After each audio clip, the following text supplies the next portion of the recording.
여러분 요즘에 뉴스에서 가장 크게 이슈가 되는 뉴스 소식이 있죠. 뭐지요? 네, 지진 문제죠. 지진. 뭐 하나가 끝나고 어려움을 넘어가면 그 다음 어려움이 또 발생을 하고 하는 인생들이 우리들의 인생이 아닐까라는 생각을 하게 됩니다. 이렇게 뉴스를 보면서 투르키에도 문제지만 시리아 땅이 더 문제더라고요. 그곳은 다른 나라들과 이렇게 뭐라고 그러죠? 연관이 되어 있고 약속이 되어 있고 체결되어 있는 것들이 별로 없어요. 그 나라는. 우리나라 같은 경우도 시리아라고 하는 나라와는 이렇게 계약을 체결하지 않아서 서로 왕래가 없는 나라입니다. 그러다 보니까 그 나라의 그 건물 안에 깔려 있는 사람들을 구하기 위해서는 그들 스스로 움직여야지 찾아낼 수 있다라는 거예요. 그래서 인력이 되게 부족하고 튀르키예 같은 경우에는 엄청난 많은 사람들이 전 세계적으로 다 몰려 들어와서 지금 사람을 구하고 있잖아요. 그죠?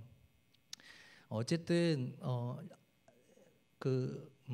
코로나19라고 하는 것이 이제 넘어가면서 이제는 마스크도 벗는 시대가 이제 시작을 되었고 이제 하나의 문제가 해결이 되니까 또 하나의 문제가 발생하더라라는 거예요.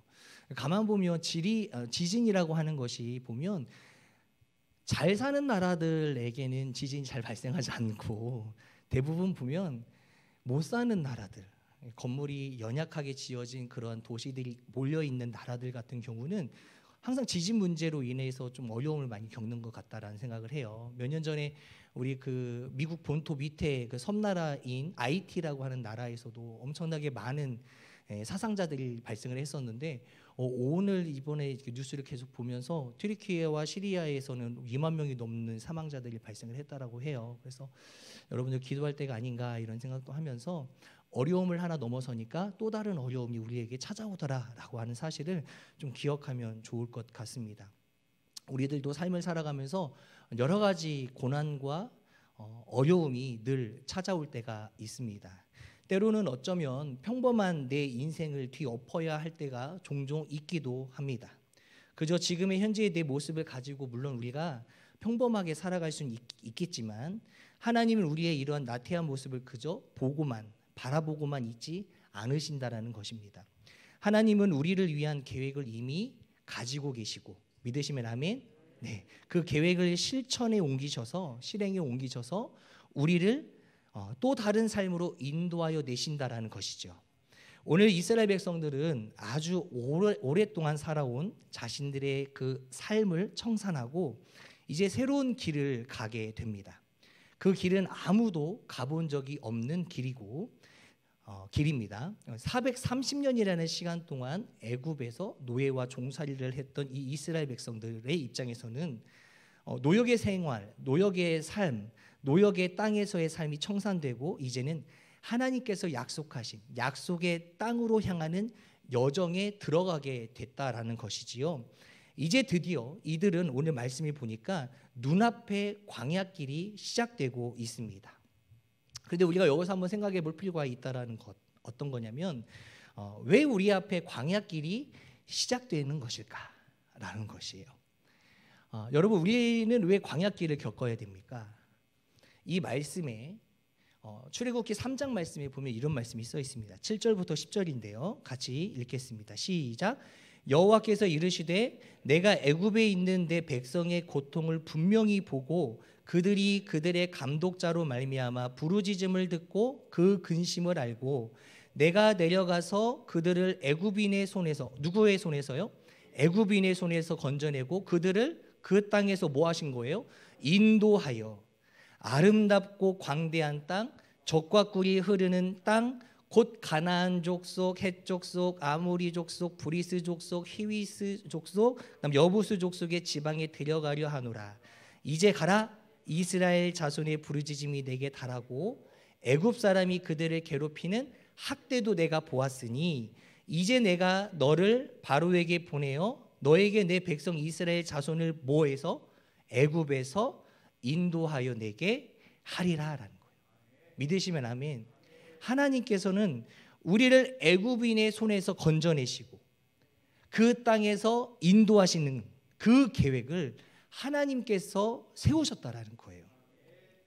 그래서 우리 앞에 광야길이 시작됐다는 것은 왜 시작되었냐면 악의 손에서 우리를 건져내시고 인도하셔서 우리가 구원의 길에 들어서게 되었다라는 거예요.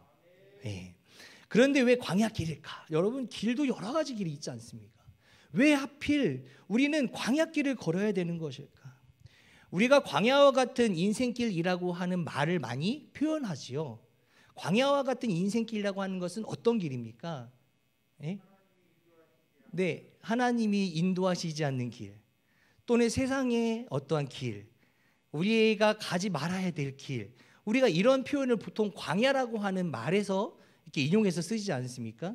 그렇다면 여러분들, 광야라고 하는 그 말 자체가요, 그다지 좋은 이미지를 드러내고 있지는 않다라는 거예요. 광야는 어떤 땅이에요? 여러분, 사람이 살 수 없는 척박한 땅입니다. 거기서는 저 웃기려고 하시는 거예요. 거기서는 여러분, 척박한 땅에서는 물도 구하기가 쉽지 않습니다. 그리고 먹을 것을 구하기도 쉽지 않다라는 거예요.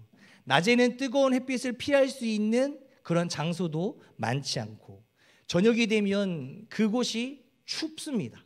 그죠? 그래서 낮에 잘못하면요, 떼앞볕에 거닐다가 보면 목숨이 위태로울 수 있는 거예요. 그리고 저녁에는 추위가 몰려오기 때문에 얼어 죽을 수도 있다라는 겁니다. 바로 그러한 땅이, 그러한 장소가 광야라는 거예요. 광야는 여러분, 다시 한번 말씀드리지만 좋은 이미지를 가지고 있는 땅은 아니다라는 거예요.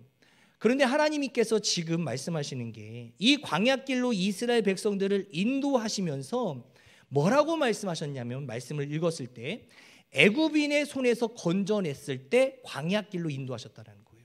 믿으시면 아멘. 네, 애굽인의 손에서 건져내어 광야길을 걷게 하셨다라는 거예요. 이것만을 놓고 본다면 광야길은 비록 사람이 살 수 없을 만큼의 척박한 땅인 것은 분명하지만, 하나님이 직접 광야길로 인도하신 거라면, 누가요? 하나님이 직접 광야길로 인도하신 거라면 그 땅이 척박한 땅일지라도 사람이 살 수 있는 땅이 될 수도 있겠구나라는 거예요. 믿으시면 아멘. 그러니까 우리가 광야와 같은 삶을, 인생을 살아가지만 그 광야와 같은 인생을 살 때에 누가 나를 인도했는지가 참 중요하다라는 거예요.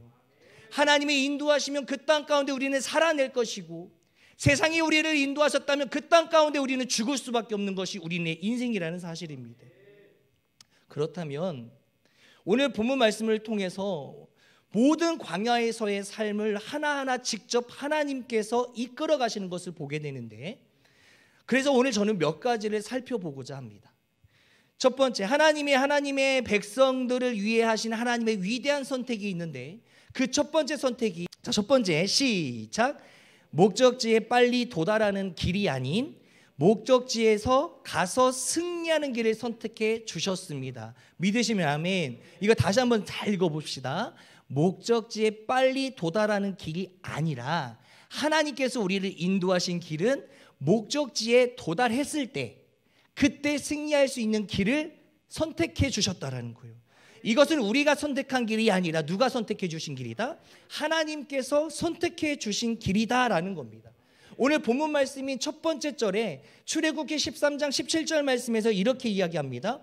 바로가 백성을 보낸 후에 블레셋 사람의 땅의 길은 가까울지라도 하나님이 그들을 그 길로 인도하지 아니하셨다라는 것이에요.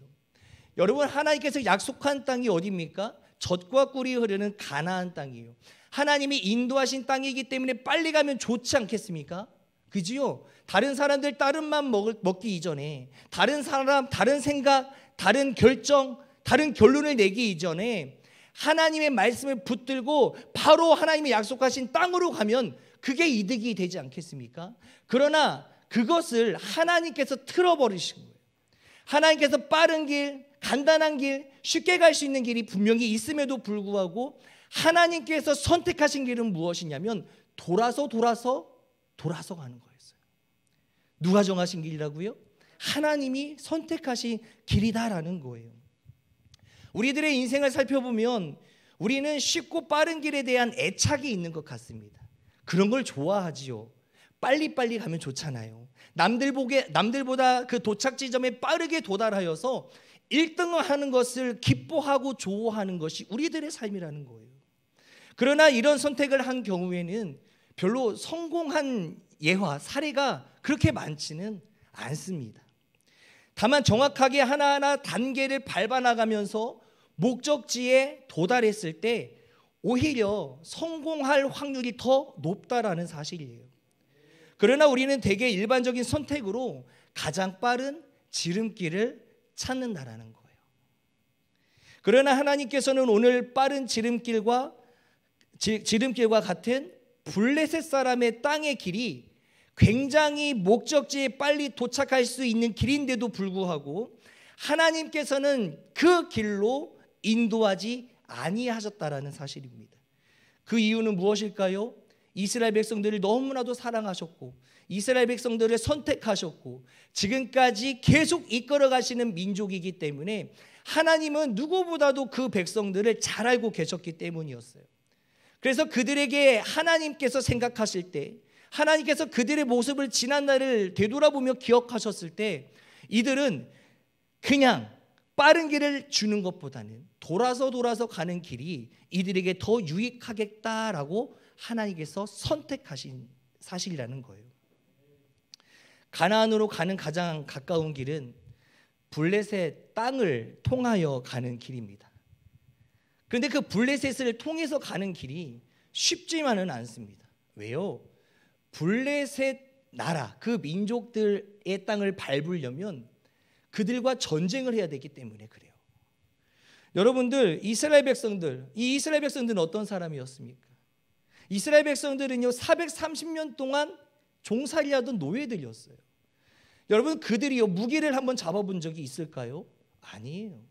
그들이 손에 잡아 쥔 것은 대부분 무엇이었냐면 농사를 지을 때 썼던 농사 도구라든지 아니면 뭐 집안 살림을 하기 위해서 사용되었던 집안의 도구라든지, 그렇죠? 뭐 이런 것들을 쥐고 사용해봤지 무기를 언제 한번 들고 훈련이라도 해봤겠습니까? 뭐 무기라고 잡아가지고 이렇게 칼질이라도 하늘에 허공에 대고 해보기라도 했겠습니까? 그렇지 않다라는 거예요. 하나님은 그들의 모습과 그들의 상황과 그들의 모든 환경들을 이미 아시고 그들에게 전쟁을 치르면 그들이 분명히 패망할 것이고 그들이 도망치는 곳이 유일하게 어쩔 수 없이 원래 지난날에 그들이 노예 생활하고 종살이하던 그 애굽 땅으로 돌아갈 수밖에 없는, 그들이 익숙하게 생각했던 그 땅으로 돌아갈 수밖에 없는 사실을 하나님께서 미리 아시고 그들에게 그 길을 가지 않게 하셨다라는 거예요. 여러분 믿으십니까? 하나님은 우리를 너무나도 잘 알아요. 다른 사람과 나를 잘 아시는 분은 여호와 하나님뿐입니다. 그래서 출애굽기 12장 40절로부터 41절 보면 되게 중요한 말씀이 나와요. 이들은 노예 생활했고 종살이했던 사람이었는데 하나님께서 이들을 부르셨던 장면을 기억하신다면 정말 은혜가 돼요. 같이 읽어볼게요. 시작. 이스라엘 자손이 애굽에 거주한 지 430년이라 430년이 끝나는 그 날에 누구요? 여호와의 군대가 다 애굽 땅에서 나왔은즉. 예수님께서, 하나님께서 이렇게 말씀하신 거예요. 그날의 여호와의 노예들이, 그날의 여호와의 종들이 다 애굽 땅에서 나왔다라고 하지 아니하시고 뭐라고 했어요? 여호와의 군대가.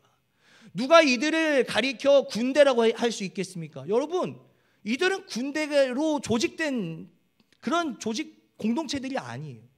근데 하나님께서 친히 그들을 불러서 뭐라고 부르셨냐면 너희들은 여호와의 군대이다.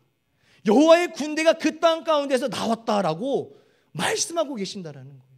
이들이 앞으로 어떤 인생을 살아야 될런지에 대해서 하나님께서 분명하게 그들에게 호칭을 지어주시사 어떻게 살아야 되는지를 이미 알게 하셨다는 사실이에요. 여호와의 노예가 아니죠. 여호와의 종들이 아닙니다. 그들은 이 광야 땅과 같은 데에서 또는 하나님께서 약속하셨던 적과 꿀이 흐르는 가나안 땅에 도달했었을 때 그들이 어떠한 이름으로 하나님 앞에 쓰임을 받아야 될런지에 대해서 분명하게 주님께서는 지어주신 거예요. 너희들은 여호와의 군대다. 군대는 뭐합니까? 요리하나요? 싸워야 됩니다. 여러분, 군대는 싸워야 됩니다. 그래서 훈련되지 않는 군대는 싸우면 어떻게 되죠? 질 수밖에 없는 거예요. 하나님은 이스라엘 백성들을 너무나도 잘 아셨기 때문에 너희들이 지금 그 땅을 밟고 지나가겠다고?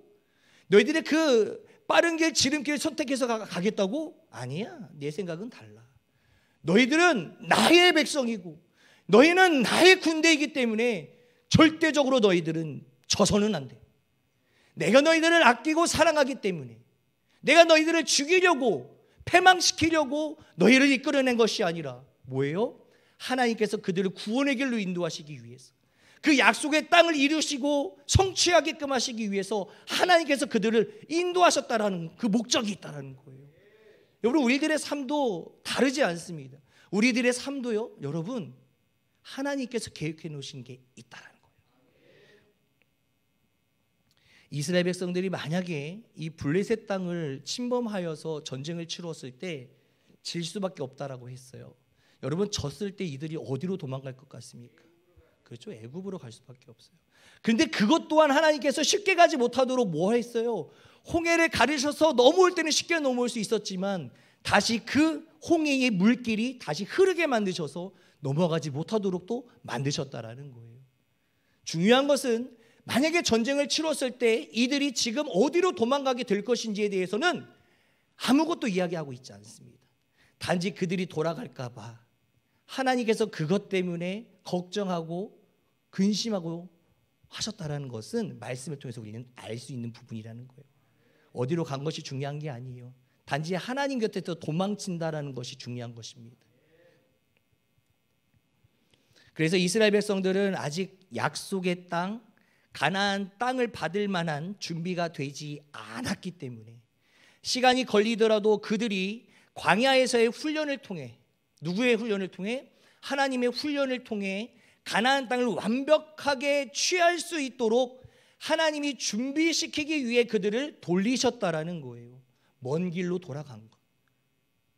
그러나 때로는 우리는 이해되지 않아요. 나만 너무 돌아가는 것 아니야?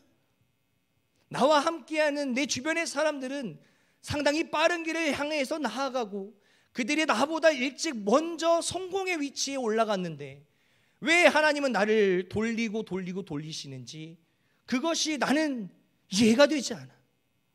나는 성격이 급합니다, 주님. 빨리 해치워버리고 싶어요. 빨리 결과를 보고 싶어요, 주님. 그런데 이상하게 계속적으로 주님은 돌리시는 거예요. 사랑하는 성도님들, 하나님은 나의 생각과 나의 체질을 잘 아시는 줄 믿으시기를 바랍니다. 감당할 수 없는 그때에는 하나님께서 친히 우리에게 피할 길을 내어주신다 말씀하셨어요. 우리 고린도전서 10장 13절 말씀 너무 잘 아는 말씀인데 같이 함께 읽겠습니다. 시작. 사람이 감당할 시험 밖에는 너희가 당한 것이 없나니 오직 하나님은 미쁘사 너희가 감당하지 못할 시험 당함을 허락하지 아니하시고 시험 당할 즈음에 또한 피할 길을 내사 너희로 능히 감당하게 하시느니라. 아멘. 우리가 할 수 있는 만큼만 하나님께서 나와 함께 한 발짝씩 걷자. 그렇게 감당할 훈련을 통해서 하나님은요, 하나님의 계획 속에 우리를 담아두시고 우리를 단련시키신다라는 사실이에요. 그러나 그거 아십니까? 준비 작업이 너무 길면 하나님, 그때 내가 공격받으면 어때요? 어떻게 해요? 이렇게 두려워하면서 반문하는 사람들이 간혹 있어요. 그러나 걱정하지 마십시오. 오히려 하나님이 훈련시키는 그때에는요, 성도들이 안전합니다. 하나님이 먼저 앞서가시면서 인도하시기 때문입니다. 우리가 오늘 성경을 그 광야 생활을 다 읽지는 않았지만 여러분들 너무 잘 알잖아요. 여러 가지 험난한 길, 여러 가지 문제점, 또 먹고 싶고 마시고 싶은 것들, 그런 어떤 채워야 될 그 욕망들을 채우지 못했었을 때, 그럴 때마다 하나님께서 뭐 하셨어요? 그들에게 다가오셔서 채워주셨다라는 거예요. 하나님이 먼저 앞서가시며 우리를 인도하시는 줄 믿으시기를 바랍니다. 자, 그러면 두 번째인데요, 하나님의 백성들을 위한 하나님의 위대한 선택 두 번째는 따라서 해볼까요? 같이 읽겠습니다. 시작. 필요한 것을 때에 맞춰 선택해 주셨다라는 거예요.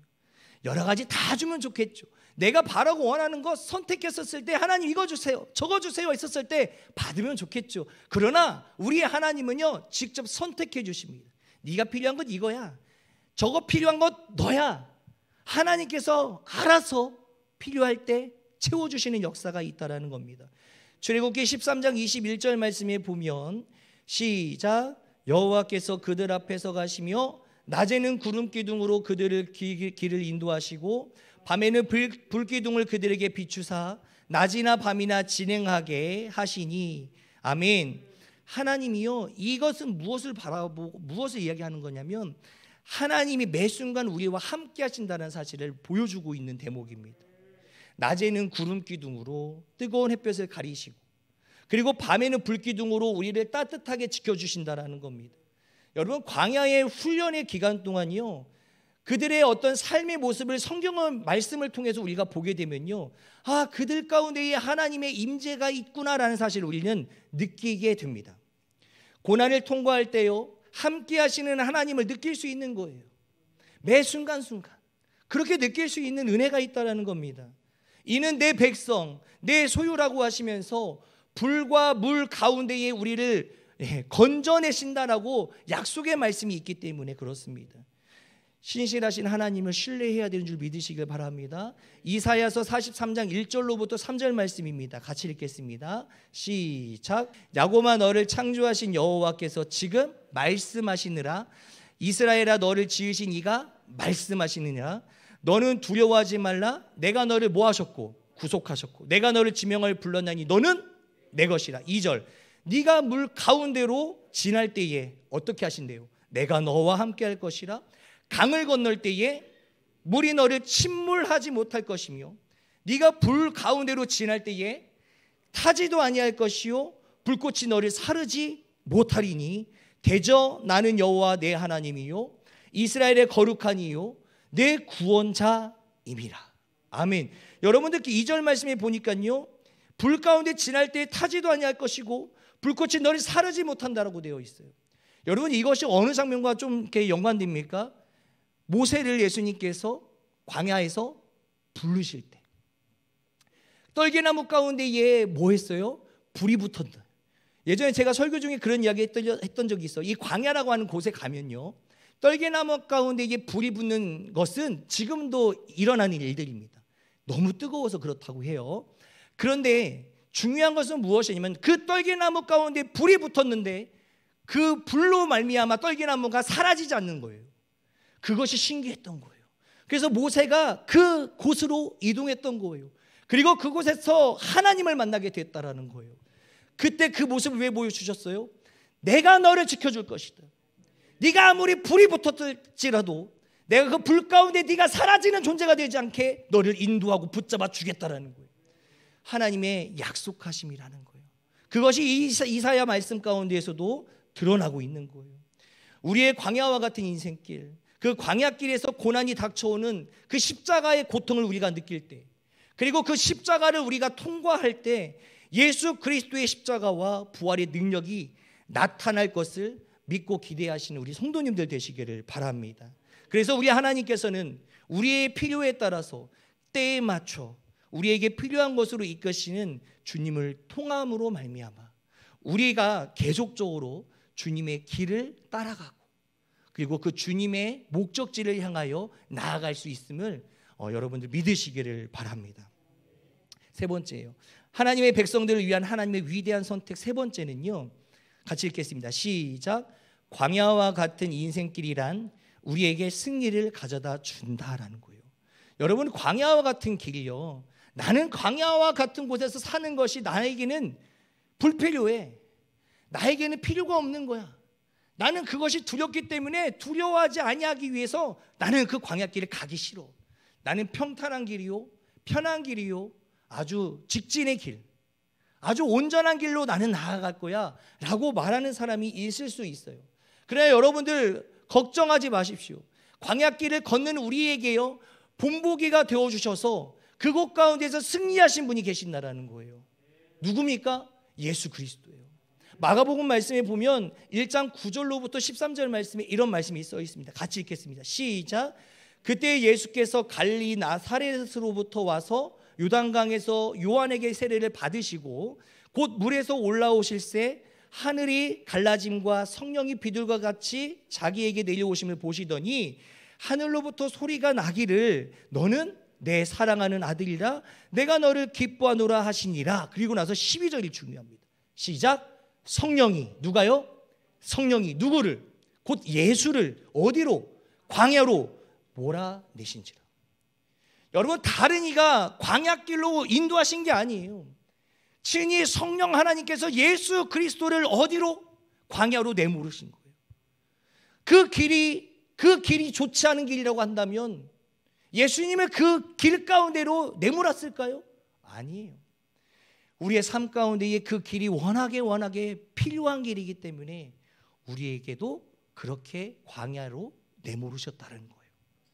여러분, 하나님의 계획하심은 우리가 상상도 하지 못할 정도로, 우리가 이해하지 못할 정도로 참 이해가 잘 안 되는 것들이 많아요.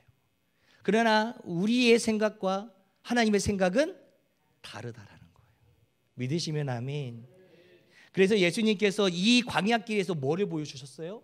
여러분, 이 광야길로 내몰리셨던 예수님께서요, 그 광야길에서 40일을 있었어요. 물론 이스라엘 백성들은 40년을 있었지만 이 예수님께서는 본보기가 되어주셔서 40일 동안 뭐를 하셨냐면 기도하셨어요. 사탄 마귀가 와서 뭐를 합니까? 여러 가지 유혹과 시험을, 문제를 드러내죠. 예수님께 시험하고 유혹합니다. 그런데 예수님께서 그 시험과 유혹 가운데에 어떻게 하셨어요? 말씀으로 승리하셨습니다. 여러분, 우리는 광야길이 절대적으로 나에게 불필요한 존재의 길이야, 나에겐 필요 없는 환경이야 라고 말할 수 있지만, 내가 광야길에 때로는 내몰렸을 때 나는 실패한 인생이라고 생각할 수도 있습니다. 그러나 그렇게 생각하지 말라는 거예요. 예수님께서 본보기가 되어주셔서 광야길 가운데에 승리하는 역사를 먼저 보여주셨습니다. 여러분, 그렇기 때문에 광야길은요, 우리의 승리의 길이 될 수 있다라는 사실입니다. 여러분, 고난이요, 우리에게 유익이 된다라는 말 들어보셨지요? 시편 119편 71절 말씀에 보면 이런 말씀이 써 있어요. 같이 시작. 고난당한 것이 내게 유익이라. 이로 말미암아 내가 주의 율례들을 배우게 되었나이다. 아멘.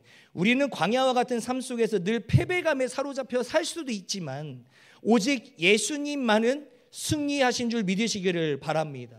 여러분, 다시 한번 질문해 볼게요. 우리는 왜 광야에 내몰려 있습니까? 바로 우리를 사랑하시는 하나님께서 나를 단련시키기 위해서입니다. 단련시키시고 훈련시키시고 결국은 우리가 더 좋은 하나님의 약속의 땅에 거할 수 있도록 우리를 돕기 위해서 우리를 광야길로 내모르신 거예요. 우리의 전쟁과 같은 일상 속에서 혹시나 전쟁이 끝나기만을 기다린다는 분들이 계신다면 여러분, 포기하세요. 전쟁은요, 하나님이 우리를 부르시는 그날까지 계속될 거예요. 전쟁이 끝났으면 좋겠어요, 주님, 이것만 바랄 것이 아니라 우리가 그 전쟁 가운데에서 어떠한 마음으로, 어떠한 기도를, 어떠한 목적을 두고 살아가야 될런지에 대해서 하나님 앞에 간구하시는 우리 모두가 되기를 소원합니다. 그렇다면 우리는 뭐 해야 돼요? 훈련되어져야 돼요. 우리 훈련되어져야 돼요. 여러분, 예수님의 승리하심이 그래서 우리 가운데도 그 훈련으로 말미암아 우리 가운데서도 주의 임재하심이, 주의 승리하심이 임하시기를 소원합니다. 여러분, 결론을 맺으려 합니다. 이스라엘 백성들에게 출애굽을 허락하신 하나님께서 가까운 그 길을 인도하시지 않으셨어요. 그들을 잘 알고 계셨기 때문이었어요. 선하신 하나님께서는 가장 좋은 것을 주시는 분이십니다. 이스라엘 백성에게 지금 필요한 것은 블레셋과의 전투를 치르는 것이 아니라 그들에게 필요했던 것은 광야길이라는 사실이에요. 우리도 이 광야와 같은 인생길을 걷고 있습니다. 하나님께서 우리에게 원하시는 것이 무엇일까요? 왜 우리에게 광야와 같은 세상에 내몰았을까요? 지금 우리가 이 광야길에서 선택해야 될 것은 내가 원하는 것을 덥석덥석 물어버리는 삶이 아니라 하나님이 원하시는 것을 준비하는 삶이라는 거예요. 결국 하나님이 원하시는 것을 준비하는 삶은 나에게 약속의 땅을 거할 수 있도록 나를 세상의 노예로 살게 하시는 것이 아니라 하나님의 군대로 살게 하신다라는 거예요. 그래서 평범한 내 인생을 뒤집어 엎어야 된다는 것이에요. 하나님께서는 우리를 향한 계획을 이미 가지고 계시고 그 계획을 실천에 옮기시면서 우리를 하나님이 원하시고 준비하신 또 다른 삶으로 인도하여 내어주신다는 사실이에요.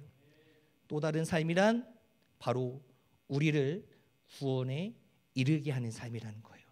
그리고 거룩한 주님의 약속의 땅에 도달하게 하시는 삶이라는 거예요. 광야길은 비록 사람이 살 수 없을 정도로 척박한 땅이지만 그 길로 인도하신 분이 하나님이시라면 분명 사람이 살 수 있는 땅이 된다라는 것을 꼭 기억하셨으면 좋겠습니다. 여러분, 하나님의 약속의 땅을 성취합시다. 그리고 잘 훈련받는 우리들의 인생살이 속에서 하나님의 인도하심을 발견하시며 나아갈 때에 우리 또한 예수님처럼 이 땅에서 승리의 삶을 살 수 있을 거라 믿습니다. 여러분, 제가 오늘 이 말씀을 마무리하면서 준비한 찬양이 있어요. 예전에 이 찬양을 잘 몰랐다가 언제부턴가 우리 담임 목사님께서 부르셨던 찬양이에요. 이 찬양이 어디에서부터 시작되었는지를 제가 이렇게 찾아보았는데 이 찬양이 한국에서 만들어진 찬양인 줄 알았는데 중국에서 만들어졌더라고요. 여러분, 중국 땅에서 만들어진 찬양인데요. 여러분, 중국이요, 하나님의 복음을 증거받고 하나님의 복음을 이야기하기에 좋은 땅인가요? 아니에요. 그리스도인으로서 살아가는 땅 중에서 광야와 같은 힘든 길이 그 중국 땅에서 말씀을 듣는 삶이라는 거예요. 그들은 복음을 증거받다가 잡혀들면 죽임을 당할 수 있어요. 그들이 마음 놓고 하나님의 성경을 읽을 수도 없어요. 그리고 하나님을 드러낼 수도 없습니다. 그런데 그 척박한 땅 가운데에서 그들이 고백하는 찬양이 바로 오늘 우리가 불러야 될 찬양입니다. 여러분, 피난처 되시는 주 예수 기억하시죠? 담임 목사님께서 자주 부르시는 찬양인데 저도 언제부턴가 이 찬양을 참 좋아하게 되었어요. 근데 이 찬양이요, 그 척박한 땅에서 우리는 때로는 탓하고 원망하잖아요, 하나님 앞에. 근데 그대로 원망하고 탓하는 것이 아니라 이 찬양의 고백을 통하면서 하나님을 드높이고 찬양하고 있는 모습을 보니 우리보다 훨씬 나은 삶을 살고 우리보다 더한 믿음을 소유하고 있는 자들이구나라는 사실을 깨닫게 되었어요. 오늘 이 찬양 부르시면서 하나님 앞에 찬양 드리고 우리가 기도할 때에 이 찬양의 가사를 잘 생각해 보시면서 마음에 새기시는 시간 되었으면 좋겠습니다.